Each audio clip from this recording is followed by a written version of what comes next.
DWS news India.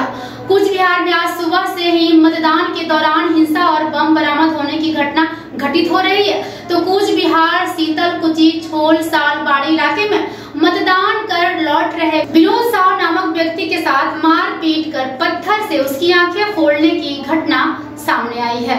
इस घटना के बाद पूरे इलाके में मतदाताओं के बीच खौफ का माहौल बना हुआ है।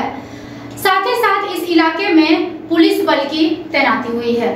আমি যখন বাড়িতে আসি তখন থেকে পিছন থেকে একটু হই হাল্লা শুরু হয়, তখন আমি পিছন থেকে ঘুরে যখন তাকাই তখন দেখি আমার চোখে এসে ঢিল লাগে। কারা ঢিলটা ছুড়লো? তৃণমূলের লোক। আপনি কি কোনো দল করেন? না, আপনি সাধারণ ভোটার? সাধারণ ভোটার। আমি তো ওইদিকে দেখি নাই, আমি তখন বাড়িতে আসতেছি। আচ্ছা, পিছন থেকে যখন চিল্লা হাল্লা শুরু হয়েছে তখন আমি পিছনের দিকে যখন ঘুরে তাকাই তখন এসে একটা ঢিল এসে আমার চোখে লাগলো। কত নম্বর বুথের ভোটার? আমি 260 নম্বর বুথের ভোটার। তারপর কি হলো? তারপর ওখান থেকে আমি চলে আসলাম বাড়িতে। পুলিশ প্রশাসন আসলো না? না, পুলিশ প্রশাসন আসে নাই।